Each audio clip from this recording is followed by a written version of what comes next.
Welcome to this edition of When the Biomass Hits the Wind Turbine, a discussion of sustainable living and what that means to you and me. I'm Jay Warmke. And I'm Annie Warmke. Indeed you are, and today we're going to talk about hippie versus hipster, or they paved paradise and they put up a Starbucks. So anyway, I don't know what this has to do with sustainability per se. Oh, I think it has a lot to do with sustainability. Except I'm finding it very annoying, and I wanted to talk about it. So actually, I think I have been finding it annoying for quite a while, because since 1996, when we started building the Earthship here at Blue Rock Station, repeatedly, it's like almost anybody who came to look at what we were doing, people who came to the open house, people who worked for me, you know, during the build, they would say, "Oh, you're a hippie," or "Let's go see that hippie chicks building." And I resented it. I would say, "Look, we have an architect, we have a plan. I'm an executive, Right. Well, I don't seem to fit this mold." Yeah, well, we've had these discussions. I think you have a sense of what a hippie is. Well, I lived through it, so I have an idea. Yeah, I know, but your sense of what it is and my sense of what it is are slightly different. And I think that's probably true. If there are 330 million people in the United States, there are 330 million different ideas of what it is to be a hippie, what it is to be a hipster. I'm not sure of that. I think the media has been doing quite a hippie wash. Hippie wash, yeah. Well, and let me delve deeply into this, because there are some similarities. There's, what sort of brought this on? We have a lot of interns here at Blue Rock Station, and they're all in their 20-somethings. And when you're in your 20-somethings, you're the center of the universe, and you think everything revolves around you. Everything's brand new. Every idea you've just had is the most amazing and innovative and unique idea that's ever been. You're not describing most of the interns. I'm describing me. So. Okay, that might well be. Right. So that's kind of, let's start. Let's just all assume 20-something-year-old people are pretty self-centered. I mean, people in general are pretty self-centered. Well, it is the me generation, I think, because look at selfies, look at social media. Everything's about showing the best side of who you are and what you're doing.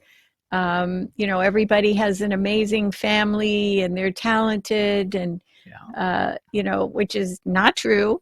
But boy, the pictures say it. Well, and one thing that I've noticed, and a lot of our interns very much romanticize the time of the hippie. That's true. They look back at this, 1960s, which I always like to tell them the 60s actually happened in the 70s when they're talking about that kind of situation. But they look at that and they say, that was an exciting time. It was a time of change. The music was amazing. That's true. The social movements were amazing. That's true. Sense of community was amazing. And they have romanticized that to the point that it does not reflect anything about how I remember it. For the most part, I remember it being very scary, disruptive, frightening, and spiraling out of control. That was my perspective. You must not have been doing very many of the drugs the others were doing. You see these things going on, and that's kind of where I was going to start. I was going to sort of recap the hippie movement according to Blue Rock Station. Right? That's my first step. Are there a lot of people dying in this version? Because no. There were a lot of people dying. I know, but there's always a lot drugs, of people dying. HIV, assassinations. Okay, you're getting into the 1970s hippies. Where are you going? 60s, okay. 1960s hippies, and basically my perception of this was it was indeed a cultural revolution that was in reaction to a lot of really negative things in the world. You had the Korean War, which was a disaster. You had the Cold War, which was a disaster. Things like Sputnik, where you see these scientific discoveries out there and America's losing. You see the Cuban Revolution. There was the Hungarian Revolt. A lot of these things happening within the media. At the same time, there was this unbridled consumerism, the heart of American. Yeah, we got to be modern. Yeah, the white male exceptionalism, But I do want to say that I think that it started before this with the beatniks, with nuclear power and nuclear bombs, and yeah. And so I think all of this, even today, is rooted in the idea that beatniks they all thought we're all going to die, which we are, everybody is. And so they're going to do these coffee house protests, and everybody's going to get up and sing how we're going to die and have poems and snap their fingers, yes, yeah. Wear little black berets. And I think it always rooted in that. And then it sort of amplified. Yeah. That was sort of the first step, but it was the result of this sense of alienation. Teenagers are alienated anyway, but then but we're going to die. These folks had reason to be alienated. I mean, really valid reasons. So in my perception of this, the beatniks, then of course the early hippies, were almost like modern art, almost like cubism. If you think about this, I have seen the conventions of this thing I'm supposed to inhabit. I reject them, and I am going to try and create something new. Yeah, well, some of that happened. Women didn't wear bras. People started living together and having sex. But they weren't married. I think people were doing that before. No, but this was out in the open, that women were, blatantly saying we want the right to control of our bodies. This was not something you ever talked about. Okay, but those were the external things that you could see that were the direct result of saying, whatever it is that you have in this society, I reject it. I reject it totally. And I am no longer going to conform to these norms that you are setting upon me. That was kind of the underlying basis. It's like, what are you protesting? I don't know. What do you got? That thing from the movie. It was in everything. It was this sense of, I reject your consumerism. I reject your morals. I reject, your conventions, your institutions. That was kind of the basis. And then it began to manifest itself in different ways. But then the ways it manifested itself became the thing. Well, I think, too, we can see a huge influence today from one of the things that came out of that movement was the back to landers. Mm-hmm. And I was definitely a part of that, although it wasn't willingly at first, but it influenced my life. I wouldn't be where I am today. And so a lot of people wanted to live together, that communal kind of thing. And so then they had to eat, and they didn't really want to work, and they were stoned a lot. So they holding down a job is kind of tough. So they went off and they squatted in buildings and on land. And this happened across the world, really, where young people said, we're not going to put up with this anymore. And one group that we really found to be amazing was the group that in Scotland that squatted in a slate mine. And today it's a thriving, sustainable practice place that people come from all over the world to learn about resiliency and sustainability. So I think there's a lot of things that were good that came out of this time period. I think we are stalled out with a lot of things like women's rights. That stalled out in the early 70s, and it hasn't moved forward since then. In fact, it's gone backwards. But I think that the 70s represent a huge shift in all facets of the systems in this country, because there's this need to hang on to that power, and there was a lot of protesting, and people didn't back down, and they got killed fighting against things. All right. You're taking this and running with it. I want to stay back in the 60s here. I am. No. You went into the 70s and maybe into the 80s. Okay, I think there was protests in the 60s. No, I know. There was definitely. I know. But anyway, people dying. Let's focus on the idea, the sustainable part, right? The sustainable part was the back of the landers. Let's talk about that, saying, your system, I reject it. Now, how can we recreate or create a new a society? And so we're moving into the 70s now? No. This is still the 60s, the back to the lander thing. And so you begin to see experimentations, Eastern philosophy, communal living. All of these things were an attempt to create a society that rejected what they saw as a consumerism, as a shallow society, and was seeking to be sustainable. Okay, that's one point, and I agree. Some very positive things. Then they began, it began in this movement. Once you start a revolution, revolutions tend to spin out in many directions. There was definitely an equal rights aspect of it. How come minorities continue to be repressed? How come women continue to be repressed? And there was a pushing back against that, which has never been completed. But then the next step I want to say is, in my estimation, in the 70s, many of these things then became co-opted, which tends to be the way that corporate America responds to large megatrends, is to say, look at all of the money we can make from this stuff, and so you begin to see this, laugh in, the monkeys. I remember my older brothers who were anything but hippies, wearing... Are we still in the 60s? No, we're into the 70s, and they were wearing turtlenecks with peace signs. And but just let me say, okay, go ahead. You have your version. I know, no, go ahead. I'm just saying that the ways that were manifested, the things that became the symbols of rebellion, gradually began to be co-opted and become corporatized. It just reminds me a little bit of back when rap was becoming a thing, and then all of a sudden you see these middle-aged, overweight white guys selling used cars trying to do rap on television. It's like, as soon as that happens, it's over. The everything is kind of spinning out of control to where it becomes nonsense again. So I think one of the things that happened that created some of this moving into being more conventional, coming out of the 60s, is the fact that at the end of the 60s, lots of people were killed.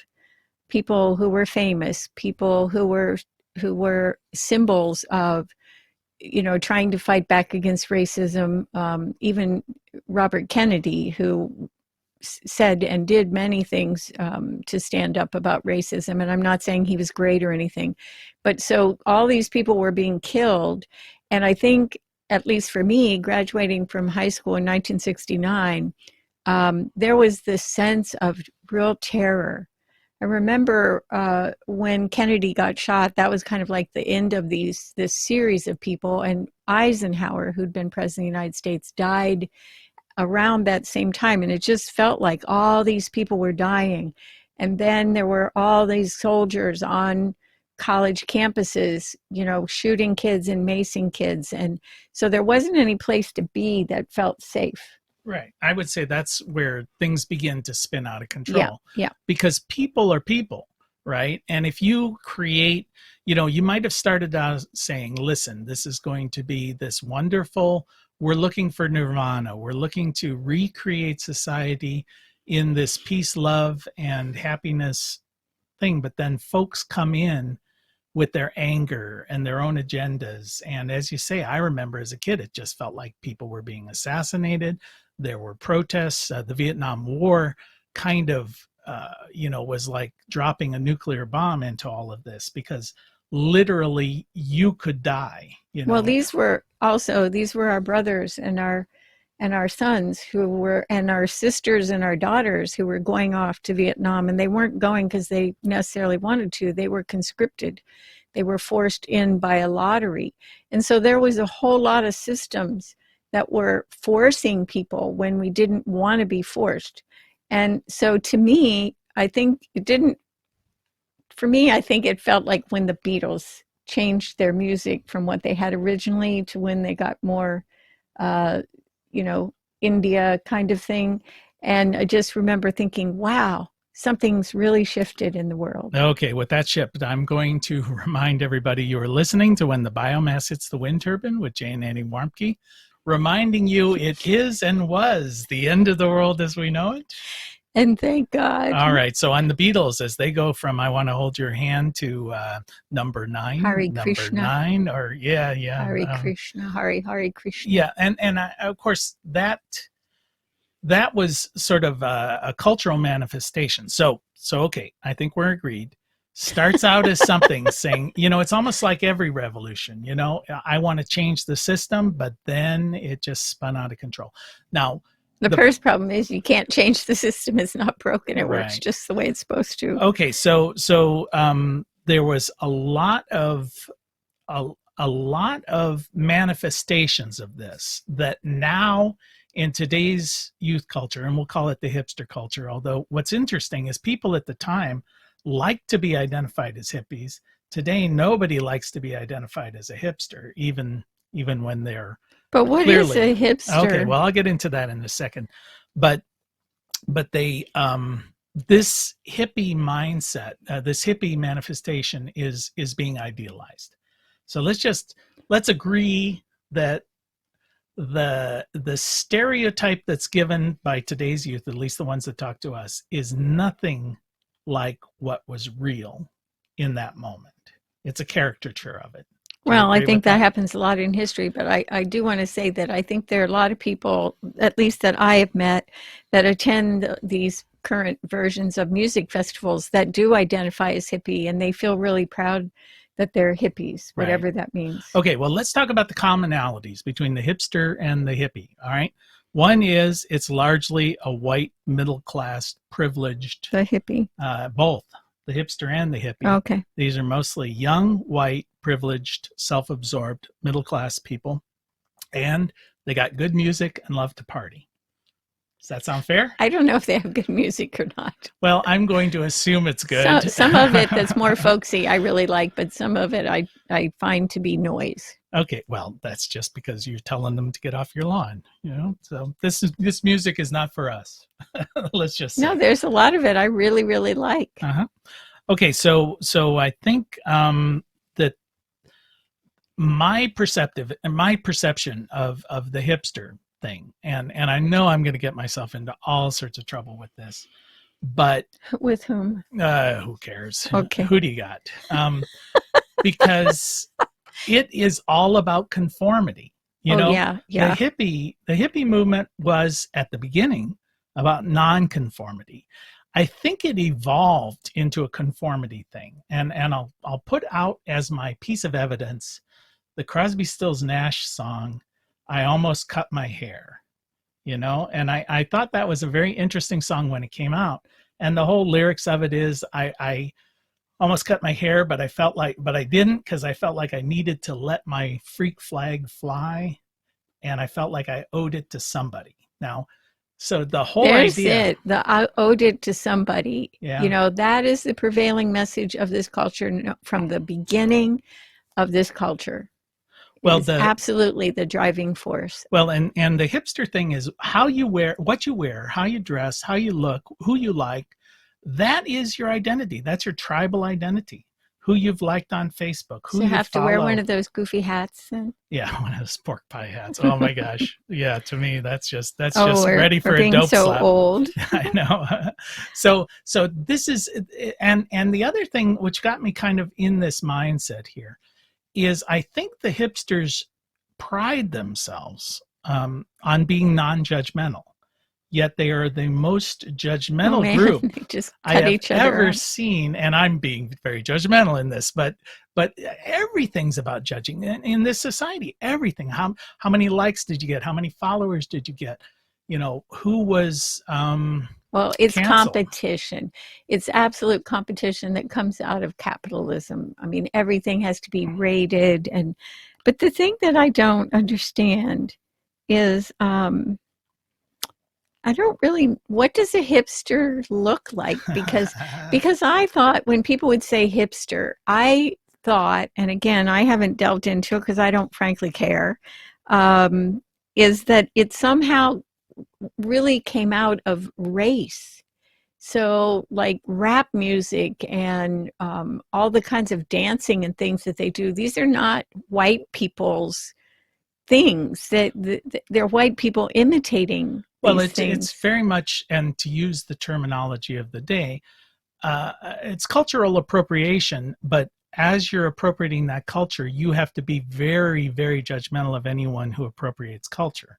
So I'm appropriating it, or the hipsters the are? hipsters are, for sure. I mean, everybody does. We Well, are an yes. amalgam of multiple cultures, but this is that kind of judgmental thing of, you have not got the proper thought processes that I have deemed that you should have. Therefore, I'm going to judge you and I'm going to cancel you. Yet it is the very fact that you are being judgmental that I am going to judge against, which is very bizarre circular argument. But to give you my impression of what a hipster is, okay, if I had to draw a picture of a hipster, first off, it would look like a stick drawing, but it would, but they, But that's the way you draw everybody, but so I'm, there's no prejudice in that. I know, but I'm thinking about, like, for the male, they've got a man bun. Oh my God. And shaved sides of their Oh, heads, Jay. and they've got the skinny jeans, and they've got this kind of, maybe a vest thing on or whatever. It's this weird kind of, and they're, I don't know, they're spending great deals of money on things like, $70 water bottles that they've got stickers on, and Mushrooms that help your thinking. yeah, and gluten free. My God, if you eat gluten, I think you're thrown out of the club. So, that's kind of that concept. And I just want to have a disclaimer that you're making me very nervous by all these stereotypes, because that isn't my experience. The one thing that I will say is I do think there's a huge amount of hedonism prevalent in this kind of, I don't know if it's hipster or it's just the culture of the next generations. I think a lot of that comes out of the fact that it's a very fearful time in the world, and the undertow of that is very similar to what we experienced when we were young, and going through Vietnam, and all the killings and the racism, sure, and the sexism and the violence. And so I think this drives people to want to find a tribe, but we've forgotten how that works. And I also think it drives people much the same as it drove people to go back to the land. That certain people who are thinking, and I do think that might be the definer right there between the hippie and the hipster, is that hippies tended to be quite intelligent people, went to college. You think I was offending people? No, I think so. I think they were. And sure. But I think today, I don't think that's necessarily the case. I think that lots of people are dumbed down, and it is our culture norm to dumb down the young people today. We saw that film, Ideocracy, which is now actually a documentary on our time. And I think when you watch that film, you can see the truth of it and where we are today. And so I think a lot of this stuff that you're talking about is the need to feel like I am safe. I got to find some kind of safety. So if I fit in without being terribly hateful, I mean, these are the generations that are coming, which are in a lot of ways the anti-haters. There is a lot less racism, a lot less, I don't want to say bigotry, but there's definitely not less sexism, but they're working at it. They're trying to figure it out. And at least that's better than where we have been for the last 40 years. Okay. So since we've basically stereotyped ourselves as old fogies who are offending everybody, let me back it away and say, I think every generation, the younger generation, and we'll say the 20-somethings here, are judged poorly by the generations that have come before. And you're definitely guilty of that. Oh, for sure. But I judge our generation more harshly than I judge the current generation. Yes. I think this current generation, with the exception of the hipsters with their man buns, who I've got no use for, But anyway, most of them are You're just jealous because they have longer hair. yeah, well, okay. Let's You're just let's go happy with to have that. hair. I know, let's go with that. But anyway, You don't like shaved heads either. So no, I what's don't like what's that. the in between? well, they're usually a combination of both, which just gets me. And then put a pork pie hat on that, and I'm just off of that. So anyway, so most of these generations, they're already working under a disadvantage of being judged by their peers. I would say the difference here, you're right, in that saying we're at a culturally disruptive time. And that leads to, some maybe extreme manifestations of changing culture within the new generation. People are dying. I know that's the same thing. It's the same issue, but then I would say that that this has always been the case. It's just more exaggerated and perhaps more in focus. But the one thing I think that's different today is throw social media on top of it. And now you've got this instant access to everything. You've got widespread communication at the same time of severe isolation within individuals, which is a really weird dynamic. And lots of things that aren't even the truth, which we know that from propaganda in the 50s and 60s and 70s, but not in the same way. But I want to say that the difference, that I do feel, when we're growing up, atomic bomb, they're going to kill us. We have to hide under our desks. Planes flew over the playground. We were instantly scared. But today, when we talk about the end of the world, it is coming. It's not the same. People are suffering, and they're going to suffer a lot more. And so kids are nervous about that. Well, I remember as a teenager thinking it's really a shame that the world will not survive until the time I turn 40, because I was 100% convinced that we would all die in a nuclear war.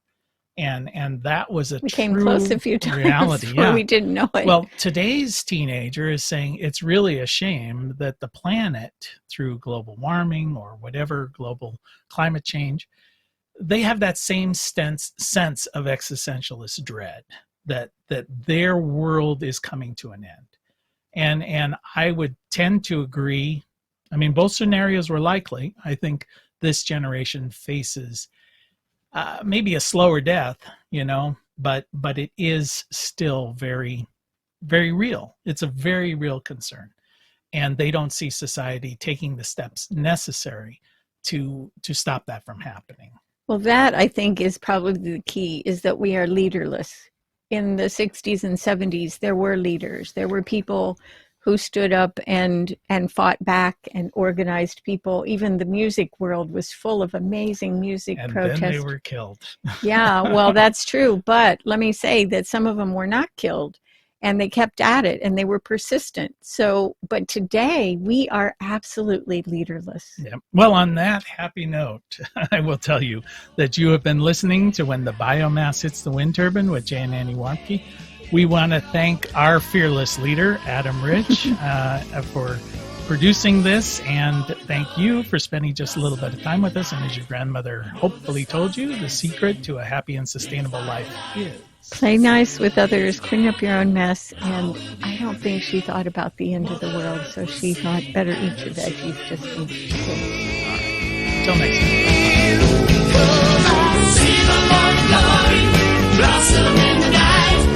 Know the stars are dancing in the twilight. Soon we'll be together. All will be revealed. Mother Earth will sing, and the children will